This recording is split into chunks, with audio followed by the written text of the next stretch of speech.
Hey,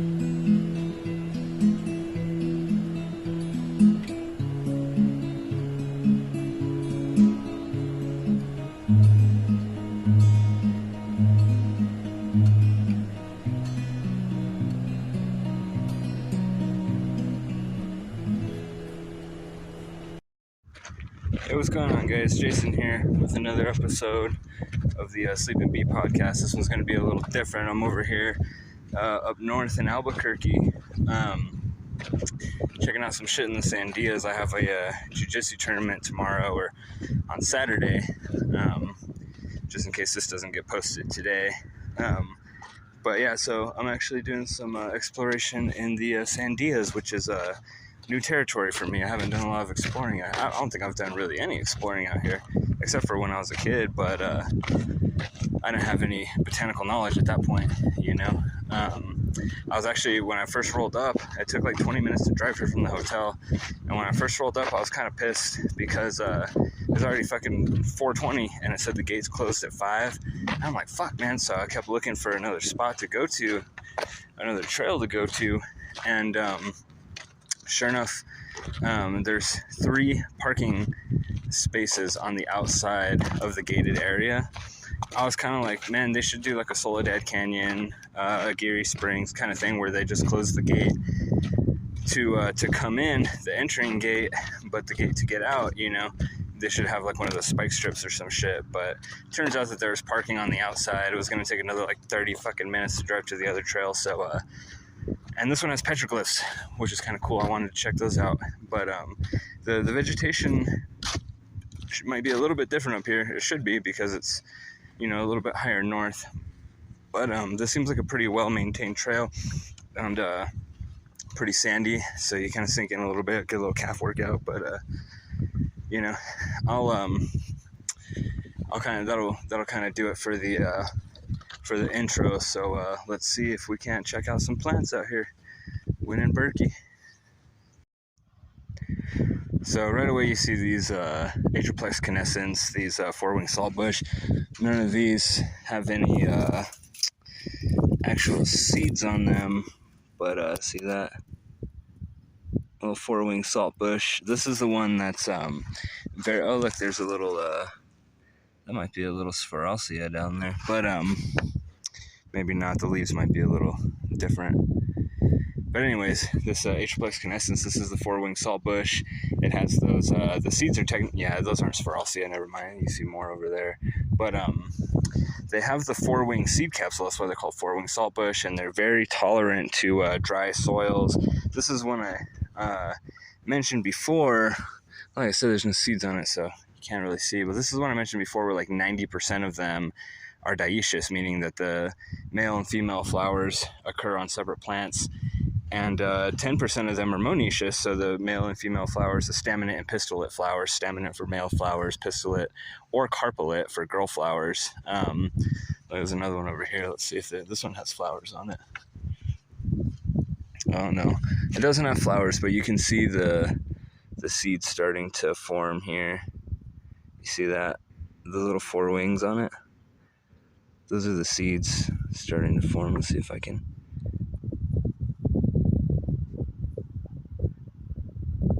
Yeah, those little things right here, those are the seeds starting to form. So some Atriplex canescens. So that's definitely something that we've seen before in the Las Cruces area. So that's something that is a commonality between Las Cruces and I think those are some. These might be some kind of Helianthus, maybe some kind of sunflower. It's hard to tell because they're not actually flowering, and or maybe that one's flowering. Hold on, I think I see. There's one. Oh, that might have a white flower on it, or it just might be some bird shit. Oh yeah, look at that. That's no Helianthus for sure. That's I don't know what that is, honestly. It's pretty cool though. I'll have to figure that out. Hold on, let's see if I can figure that out. So I have no luck figuring out what this white flower shit is. I don't even really know where to look. like in terms of like family and stuff like that, it's kind of tricky, and this fly keeps pissing me off. At the same time, though, that's not the same as this. I thought it was from far away, but it's not. This might be some type of Helianthus, I'm not sure. This I have no fucking idea, honestly. But I'll keep checking my resources and try to figure this shit out. But I should probably get from like back on the trail before I get fucking yelled at. Okay. Moving on. Look at these super fuzzy fucking things. These are goddamn tomentose as shit. Look at that. That's so much fucking woolly hair. There's no flowers on any of them. They're like everywhere though. See that? There's no flowers, so it's really hard to tell what they are. Can't even begin to think like about what family they're in and shit like that, you know. But here's some nightshades, some solanum, Eliagnifolium. The traditional, you got these type of flowers here. Traditional nightshade flower. You got the fused petals here, and then you got the enclosed anthers. The only nightshade I've seen that doesn't really have this, I mean, looks exactly like eggplant flower, potato flower, tomatoes, like they all have these enclosed anthers. The only nightshade family member, the Solanaceous family member I've seen that doesn't have that flower morphology is Datura. So it's kind of interesting, but there's nightshades fucking everywhere. Here's a little prickly pear over there too. I don't know what that hairy ass fucking super woolly plant is, though. It'd be cool if they had flowers on it so I could figure this shit out. Maybe we'll, as we keep walking, look, here's your little fucking goat head, everyone's favorite. The scientific name starts with a T. Look, here's another one. Scientific name starts with a T, but I don't fucking remember what it is. Ooh, and look at these pink flowers here. Look at this shit. I wonder if this is in the Asteraceae. I'm really just hoping people don't yell at me for coming out here. Yeah, look at that. Well, it's definitely in the aster family. You see those little ray flowers, or the disc flowers here that protrude out, and then you have the ray flowers around the side. Maybe I'll have luck identifying this motherfucker. Let's see, hold on. So we figured this one out. This is Palafoxia fasciculata. I was correct. It is in the member, they call it Palafoxia. It is a member of the Asteraceae family. You can see these sticky glandular hairs. Here is kind of the giveaway, and then you have these alternate or opposite leaf arrangement. And you have these radially symmetrical inflorescences, but they're on leafless stalks. You see that? At first I couldn't figure it out because I was looking at purple flowers, but this is more pink than purple, so gotta be careful with identifying shit when it comes to flower color. But yeah, check that out. We identified this shit. So new species for me that I've never seen, Palafoxia. I don't remember the specific epithet I just said, but I'll watch this back and remember it. But yeah, check that out. Definitely could tell it was a member of the Asteraceae family because of the ray and disc flowers. So at least that gave us a good starting point to fucking look. And the fact that it had flowers in the first place. Look, there's this Sphaerosia. Check this out. That one's Sphaerosia for sure. You see that?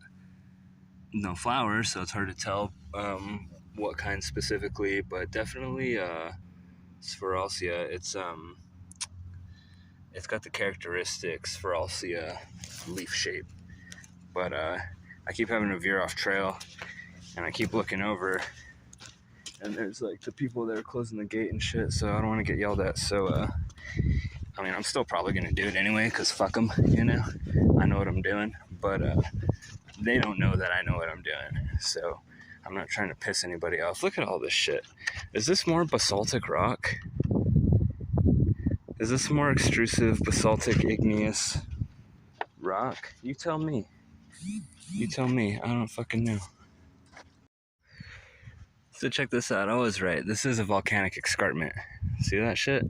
You can just tell from all the black ass fucking... Oh, yo, check this out. Hold on. Look at this. I'm about to figure out whether I was correct or not on this. What I thought was a Helianthus, because it sure fucking looks like it. Let's see.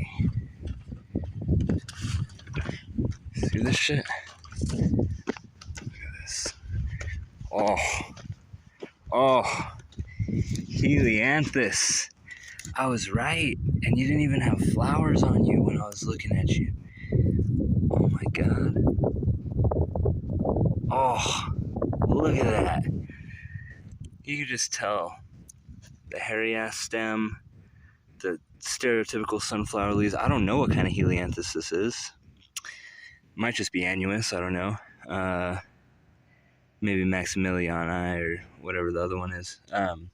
They're so fucking closely, like, identical that it's hard to really put a species to it sometimes when you're out just scoping the land, doing some field botany. But man, that's super dope. I'm excited that I was able to ID that with no flowers. You don't understand how goddamn hard that is.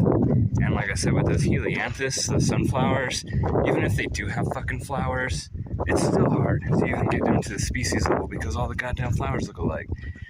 There's some insect activity here on this Atriplex canescens, so I'm wondering, but I don't see any inflorescence. Oh my god, why are there so many insects on it if there's no goddamn flowers? It's fucking weird, isn't it? Damn, there's a shitload of them now. Good thing I got my good old trusty DEET, dousing myself with poison just so I don't get annoyed by the insects. Look at this. Is this some kind of like reed grass? I don't know. Poaceae, most likely. But I'm not sure. The grasses, the monocots in general, except for like the fucking, what's it called? They're pretty hard. Like the palm trees and shit. Even like a lot of the palm trees look alike. But there's another one we gotta identify. It's I'm having to go off of resources and stuff here because I don't fucking know like any of these plants. These are all brand new to me. So whenever I find one, look at that, I gotta identify it. So stay tuned. So funny enough, I was looking at this plant and I noticed these pods and I was like, dude, are these seed pods? Like, what the fuck? And then I thought to myself, is this spectacle pod? And I was like, no, I don't even know. I don't think I've ever seen a spectacle pod. I don't know where I've heard that fucking name before, but sure enough, it is. Dimorphocarpa whistlezeni. But definitely in the Brassicaceae family, you can tell, which is the mustard family. So it's called spectacle pod mustard, but it's got the 4 petals here. Let's see if it's got the sepals, 4 sepals. Yeah, it's hard to tell on the camera, but it's got the 4 sepals underneath as well, and then you have the 4 short stamens and the 2 tall ones. Definitely characteristic of the mustard family, the Brassicaceae, and the thing about the brassicas is they produce these glucosinolates, so it makes them very, very pungent to eat. Well, there's another sunflower another Helianthus about to open here, but it makes them very like shepherd's purse and London rocket. Those are both mustards. Those are both in the Brassicaceae. Look, and here's a little Russian thistle for you for the fucking. That's what makes the tumbleweeds. But yeah, so they're all in the Brassicaceae. And you can eat the London rocket and you can eat the shepherd's purse. I don't know about the spectacle pod, but they're very they're spicy. So some people will make like pestos and shit with London rocket seed and stuff like that. But yeah, that was spectacle pod mustard, Dimorphocarpa whistlezeni. So another new one. Look, all these fucking Atriplex canescens, these four-winged saltbush, have all these goddamn insects on them, but literally no flowers. It's like, what the hell are you guys doing? Are you just nesting there? Like, what the fuck is going on? I'm so confused with what these guys are doing, but alright, moving on.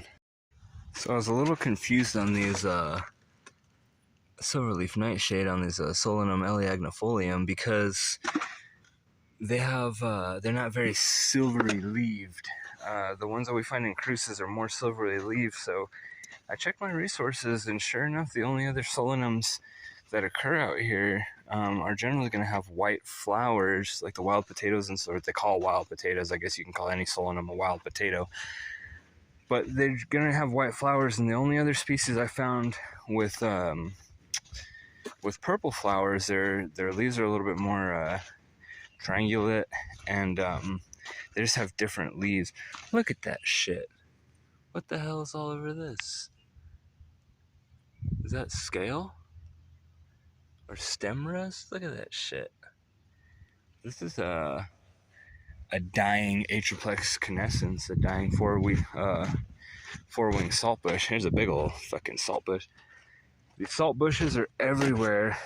So are these, I believe they're, I don't know. Are they spurge? They might be some kind of spurge. I don't fucking know. Anyways, those are everywhere too. And the super woolly tomentos motherfuckers. These little like gray, like bluish gray things that don't have flowers, that are really like irritating the fuck out of me, because I really want to know what they are, because they're hella cool. And obviously very well adapted to the hot ass desert environment by stealing shade from this Atriplex and having hella woolly fucking flowers. And this grass too. Like I said, I'm not good with grass. I think it's some type of reed grass though. I'll have to look into that to see. I'm good with the Budaluas because they're very recognizable. Look at that bird. They're very recognizable by their recurved seed pod, the false eyelash plant, you know. And I keep seeing these signs, but I'm not seeing any goddamn petroglyphs. So what's going on? I'm not allowed to go past this. I mean, I've been doing it the whole fucking time, but technically not allowed to go past this. So it's like, are the petroglyphs, like, are these people seeing shit that I'm not seeing? Are they seeing ghosts? Are they like, they're like Joe Biden's or what? Just seeing ghosts? I don't know. But I might have to sneak over and try to check out if I can see any petroglyphs, because this shit is I don't know. Let's see. Remember, kids, if you go off trail, just like follow waterways and shit, you know, like be careful. Don't step on shit that might be endangered. These little fucking things are everywhere, so I guess it doesn't really matter here. But yeah, are there petroglyphs on these rocks? Ooh, what are you? Ooh, I don't know what that is. It's pretty fucking cool though. Yeah, I don't really want to walk over here. The way that the signs are placed, it makes it seem as though the petroglyphs should like literally be right behind them. But I haven't seen shit, so who fucking knows? But petroglyphs are cool. We're here to check them out. We're also here to check out the plants. So look at this spiny bastard. Some kind of Opuntia genus, or Puncha, whatever. I'm not entirely sure, but let's keep trucking. Let's see if we can't find some actual petroglyphs and not these super ambiguous signs that tell us where the petroglyphs are. Look, that might be one. Hold on, let's check this out. There's another Opuntia. It's a different species though. Let's see. Do we have something here? No. Oh, there's a little baby lizard. That thing was fucking cool. Ain't it hot on that rock, lizard? It's got to be hot as fuck. Look at that. I mean, there's a bunch of crevices and stuff in this kind of basalt. But you gotta imagine that rock is hot as fuck because it's just like straight black. But I guess these lizards and shit are just adapted to this type of environment. But that's probably a used tissue. I hate when I think I see a super giant, dope-ass white flower and it just ends up being a fucking used tissue. Here's some of these seed pods on this Atriplex here. See that? 4-wing seed pod. Atriplex canescens.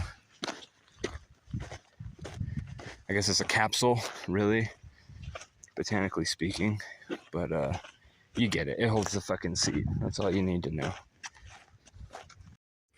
So check this out. We found some Plumeria James Eye. I've never identified this one before either. You could definitely tell, even though the flowers aren't out yet, you can definitely tell it's in the Fabaceae family just based off of the way that the flowers, if you can just kind of imagine what the flowers are going to look like in the future, they're going to be very pea looking like. So you can tell they're in the Fabaceae family.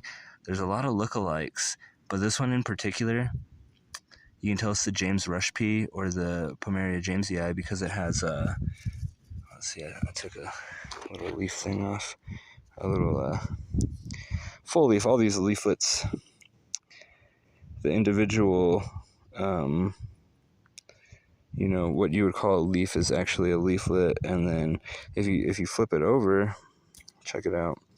If I can do it with one hand, boom, flip it over. You see all these red maybe you can't. But there are these little red, you might be able to see them. There are these little red glandular dots on the underside of the leaflets. That's how you can tell this is Plumeria James Eye or James Rush pea. I think it's pretty cool though. I just kind of noticed it and I was like, dude, this has to be in the Fabaceae just based off of the pinnate leaf structure. I said bipinnate in one of my posts the other day, but I really meant to say pinnate. But it's got this compound pinnate leaf structure and then just these very pea-like looking flowers.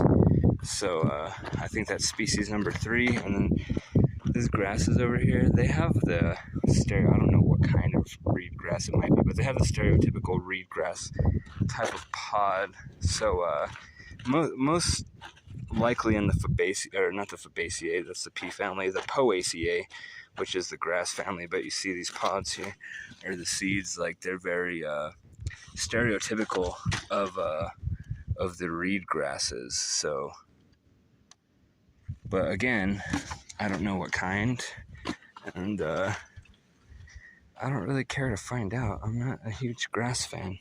Like, no offense to the grasses, like they're cool, I like the Muhlenbergias and Boutelouas and all that kind of shit. But between the monocots and the dicots are my favorite. And between the gymnosperms and angiosperms, oh, look at this little desert millipede right here. The species starts with an O.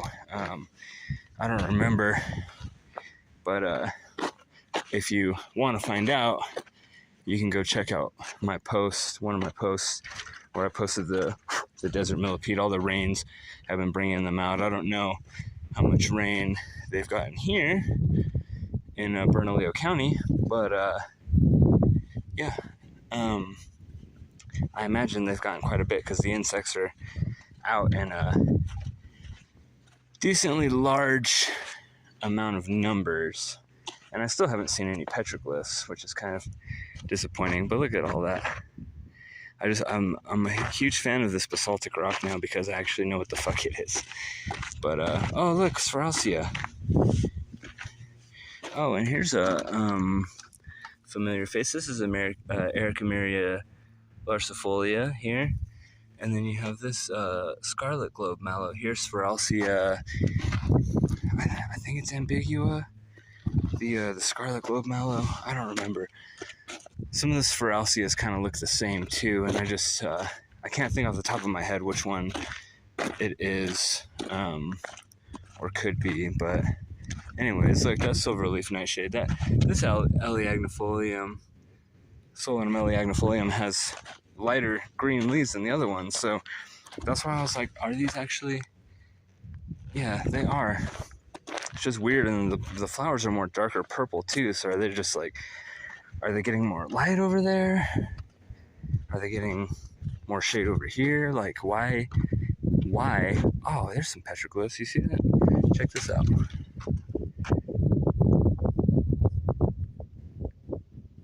You might not be able to see it. I might have to break the law. Hold on. Let me break the law real quick so I can show you. This thing's pretty cool. Finally found some fucking petroglyphs. Jesus. This whole thing is called Petroglyph National Monument, and this is the first petroglyph I've seen. Shit looks demonic as fuck. But, one of the signs was saying that, like, oh, look, there's another one up there. See that? One of the signs was saying that it's actually, some of these people, some of these Pueblo peoples that created these petroglyphs don't actually want some of the meanings to be interpreted. Obviously, except for like the very obvious things like birds, you know, and shit like that. I mean, those are fucking obvious, but some of them don't want their meanings interpreted, so leads me to believe that maybe some of these motherfuckers been seeing aliens and demons and shit. You see that? I don't know. Kind of a trip. It's one of those things where it's like you got to keep it kind of within the peoples. You know, there's like those like Navajo code talkers and shit like that. I mean, it's different peoples, but for example, they're like the Navajo code talkers and stuff like that. They're literally like the last people on Earth that know that particular language, and so sometimes these native peoples and these different tribes like to just kind of keep it within themselves what some of this stuff means, which I don't blame them, because civilization, industrialized civilization, a lot of Western civilization, you know, sometimes we like to fuck shit up. Sometimes it's intentional. A lot of times it's intentional, and sometimes it's not. Thought I saw another petroglyph on that one, but I think that's just some natural markings on the rock. But this is a pretty cool little site, man. I was happy to see that I could park outside the gate and still walk, because I'm like, why the fuck would you close your gates at 5 when it doesn't get dark till like 9? You know? I don't know. But anyways, let's see what else we can find. So I was just thinking that the reason that they probably have it roped off is so a bunch of, you know, morons don't go over there and start fucking with the petroglyphs. The oils in your hand can actually ruin petroglyphs on the rocks. And, you know, these petroglyphs are, I don't know necessarily how old they are. They got to be thousands of years old. I don't know exactly like how old, but they have to be thousands of years old, and so you're rubbing them with your hands and shit, you know, that's gonna fuck shit up. It can damage them just because of all the oils and stuff in your hands. So that's probably why they have it roped off.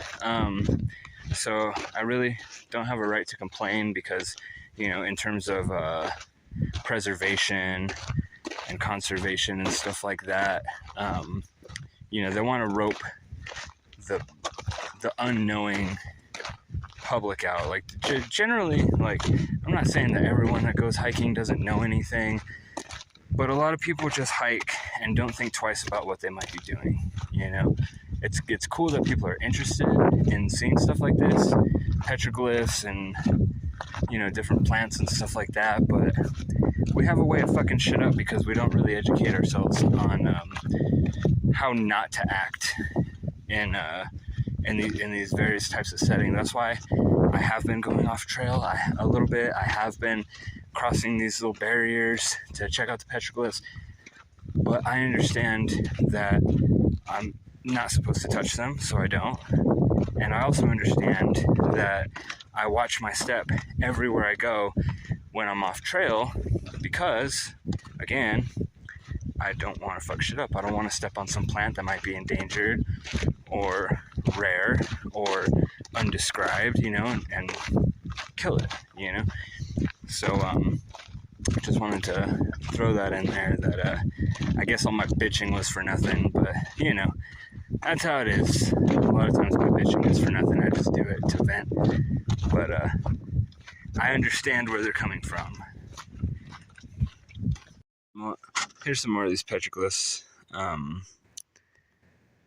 here, and I guess back in the day, the Navajo and Spanish settlers, they used to use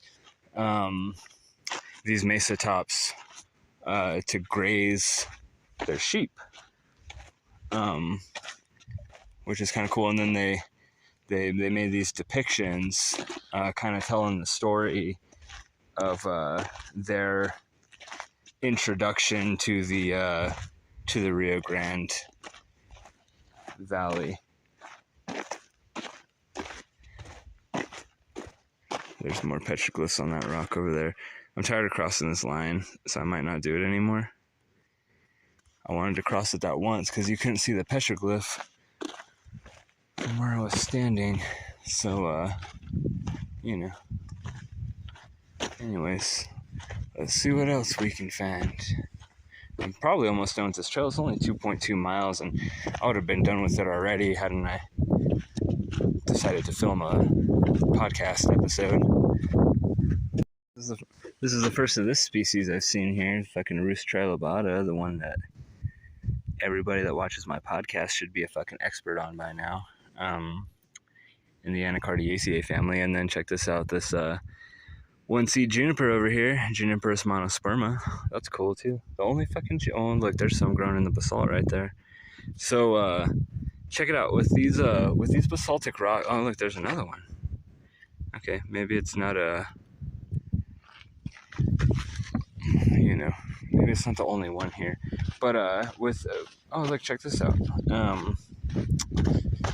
Apache plume, Plumeria paradoxa. This is in the Rosaceae family. This is the first one I've seen here. But yeah, Plumeria paradoxa. But anyways, the reason the junipers can just grow straight out of the rock like that is because this particular type of basaltic extrusive igneous rock, it just holds moisture very, very well, allowing things to grow directly out of the rock face. You see that shit? That's not the only thing. There's some grasses and some other shrubbery growing up there, possibly some Atriplex canescens. I'm too far away to really kind of see, but you see all that, most of this shit, except for like the bluish green shit, which I don't know what it is because it doesn't have flowers. Sorry if I tilted my phone, but stupid fucking fly just flew in my ear. But all this shit, most of this shit is Atriplex canescens, is the four-winged saltbush. Most of the shit growing up there might be too, but there's definitely that juniper. And then yeah, it's just the idea is the specific type of rock just retains moisture very well, has very high water retention, so it allows things to grow in just the smallest cracks and crevices. And as you know from previous episodes, we've seen some lithophytic rocks before. Like here's another one here, desert millipedes. This shit's dead as fuck though. But we've seen these lithophytic type of species before, the ones that grow on rocks. There's another term for it. It starts with a C. I don't remember, but we've seen these species before that just like to grow on rocks, and these particular types of rocks, and that characteristic of them having high water retention is what allows these species to grow in these particular types of rocks. So little geology lesson for you. Alright guys, that's gonna wrap it up. You see how fucking sweaty I am. I gotta blast the air conditioner because my car's just been sitting in the fucking heat, accumulating all that goddamn good old fashioned CO2 warming the inside of my car. So if if you don't believe in the greenhouse effect, then leave your fucking car sitting in the sun with all the windows up and then go back to it, and guarantee it's going to be, 10, 15 degrees hotter, maybe more. But anyways, that was the Reconada Canyon Trail loop that I just did. It was pretty cool. It was in the Petroglyph National Monument, run by the U.S. Department of the Interior and the National Park Service, as part of the City of Albuquerque Open Space Division. So it was a cool little trail. We got to see some cool petroglyphs. I got to see some plants that I'm very unfamiliar with, but was able to ID a few of them. I think there was just one or two that I couldn't really ID. If it wasn't 100 fucking degrees outside and I would have sat there a little bit longer and tried to ID the shit, I probably could have got it. But my hat's all dirty. My hat's always fucking dirty. You just gotta get used to that shit. It's my hiking hat. It's my work hat, so it's gonna be dirty. I don't know what to tell you. But anyways, yeah, it's. I hope you can hear me over this fucking air conditioner. But anyways, that was. It was a cool little trail, for sure. Got to see some petroglyphs, got to see some shit that I'm not familiar with in terms of plants. If I would have sat there all day and tried to ID these plants, try to key them out, I probably would have been able to do it, but it was hot and time is a factor. I'm just like, God, I kind of want to get back now. The insects also were kind of annoying. The flies just all up in the face. They could fly anywhere, but they decide to fly in your eyes and your nose and your ears and all the orifices of your body, and it's just fucking annoying. So whatever, I did what I could. Hopefully got some good footage. It was a 2.2 mile loop, I believe, and so I got some good mileage in there too. Got to see some cool basaltic rock with some petroglyphs on it from some native Pueblos, thousands of years ago. So that's gonna do it for this episode. I don't know how long it's gonna be, but I say that with every episode, so I should probably just go saying that and just find out how long it's gonna be. But anyways, I'm hoping to come back up here at some point. I don't come to Albuquerque that often. I really don't like Albuquerque. The Sandias are cool though, and I don't have a lot of exploration of the Sandias, so I want to come back, at some point and do some more exploring all around the state really. But the Sandias, they're close to home, and like I said, I'm not very familiar with them. So, but anyway, that'll do it for this episode. I'm gonna go get some food and some water. But like and subscribe, and we'll catch y'all in the next one. All right, peace.